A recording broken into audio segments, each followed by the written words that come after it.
Yo, what's up guys? Brewski here. Today's video is going to be going over what, in my opinion, you need to be doing to prepare for Forsaken, the new Destiny 2 expansion coming out September 4th. So a little under 2 weeks until Forsaken is coming out.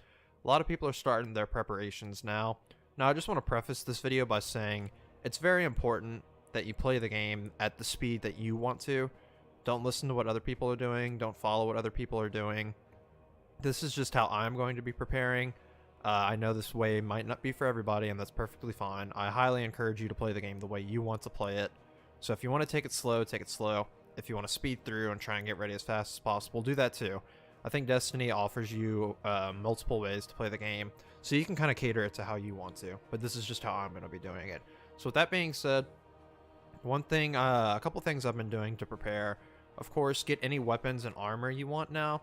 Now, this will include stuff like the Ikelos guns from Escalation Protocol, because those will be locked and either going away or you really want the SMGs too, so you can have one of each damage type.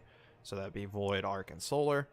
Another thing that I started doing is going ahead and stockpiling up bounties. So what you can do is you can actually complete bounties and not turn them in, and just stockpile them and hold on to them. Now, one thing to note with this is if you say you have defeat combatants in a strike, if this bounty comes up again at a later date, you will not be able to pick it up.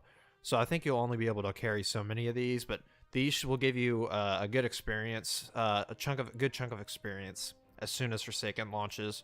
So when you log in, you can go ahead and complete these bounties right away, and you should get a good bit of experience.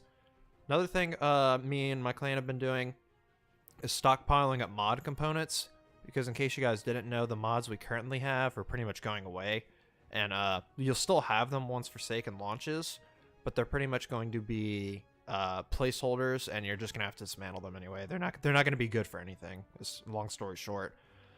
So what I did, I went ahead and dismantled all my mods that I had, but what I should have done is just dismantle my legendary ones and stockpile up the blue ones by spending your Glimmer. So if you have max Glimmer, just go ahead and go to the gunsmith and buy as many blue mods as you can. And then once you get the legendaries, go ahead and, buy the legendaries with the 3 blue mods. And then go ahead and dismantle those legendaries to get these mod components. Because these mod components are actually what you're going to use to buy the new mods, the year 2 mods from the gunsmith once Forsaken launches. I don't know the exact quantity of what you'll need to buy the mods. I'm not sure if they've announced that yet, but you want to have as many as possible. And the legendary mods right now, they're really not going to do anything, because in 2 weeks they're going to be pointless anyway. They're going to be going away.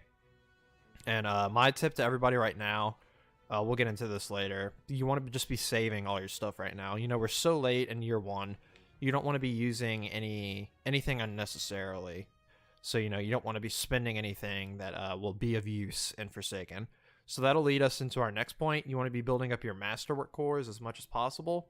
So you can do this by just doing your milestones, doing your raids still, because raids have a good chance to drop masterwork gear, which then you can dismantle and get either 1 or 2 masterwork cores per piece of gear or weapon you dismantle. So with the new masterwork system, I believe it's going to take 17 masterwork cores, which I actually like because you get over double the stat bonus. So it goes from 5 to 10 bonus on a stat, but it doesn't take double the amount. So it used to take 10 masterwork cores to masterwork a gun. Now it's going to take 17. So you get a 70% increase from 10 to 17, while you get a 100% increase in the stat from 5 to 10. So you get double the stat bonus for only 70% of the additional cost, which is a pretty good return to me, in my opinion. Next thing you're going to want to stockpile up is your planetary coins and your Vanguard and your Crucible tokens. I'm doing Vanguard tokens just so when it launches, if it's set up the same way it is now, I can go ahead and max out my Vanguard, get all those unlockables. You're going to want to do, if you do that, you're going to want to do it after you complete the campaign. The campaign is the first thing you're going to want to do when Forsaken launches. Go ahead, finish the campaign, and then turn everything in to try and get, your drops at the highest power level possible. Although we do have a week and a half before the raid, so you shouldn't be too pressed for time to get up to the necessary power level, but it still give you a little bit of an edge. Next thing you're going to want to save up are your gunsmith materials. So you can see I have almost 3 complete stacks here. I want to get this up to probably 5 complete stacks before Forsaken. I'd say that's a safe number, because the gunsmith is increasing the amount of materials, or is getting an increase in the amount of materials in order to level up. So it's going from 40 to 60. I mean 40 to 100, excuse me. So we'll now take 100 gunsmith materials to go ahead and level up the gunsmith to get a reward. Another thing I've been doing, like I said, going through mods, go ahead and get whatever shaders you want, as well as if you have any extra bright dust, go ahead and buy things from the Eververse store that you don't have. And you're definitely going to want to stockpile up on these fire team medallions to get increased experience and also drops as well. So yeah, guys, that's pretty much it. Just to go over, just to kind of recap and review what I've gone over. Pretty much get any guns and armor you have now, because if you have armor, you will be able to mod those with year 2 mods. Year 1 guns will not be able to take year 2 mods though, so that's just something to keep in mind. But if you like the way your character looks, like I really like the way my hunter looks, I will be able to put year 2 mods in this armor. So like I said, get whatever armor you want, get whatever weapons you want before Forsaken, before the change to the weapon system. Go ahead and stockpile your bounties to get experience. You're going to want to do these right when Forsaken launches to give you a good chunk of experience. Stock up on mod components by dismantling legendary mods, and keep stockpiling your blue mods up until right before Forsaken launches to get more legendary mods, to get more mod components. Stack up on your planetary resources, planetary resources and coins, as well as your Crucible tokens and your Vanguard tokens. Stockpile Masterwork cores so you can be ready to masterwork that God rolled Better Devils you get, or God roll, whatever else you get. And then finally, go ahead and stockpile gunsmith materials so you can level up your gunsmith fast and easily as soon as the expansion drops.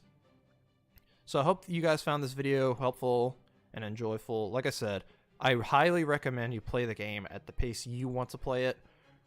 None of this is necessary. You don't have to prepare at all for Forsaken, if we're being honest. This is just personally what I'm doing. I know a lot of other people are doing this as well, just to be as prepared as they can for when Forsaken drops. So guys, if you found the video helpful, if you enjoyed it, please be sure to leave a thumbs up, hit that subscribe button. I will be dropping a lot of videos once Forsaken comes out, and I also stream on Twitch over at twitch.tv/Brewski. It will be linked down in the description below. Stream there just about every night. We're usually goofing off in the Crucible or doing raids or something, so it's always a good time. If you guys would go follow my Twitch stream, I would really appreciate it. And until next time, guys, thanks for watching. I'll see y'all later.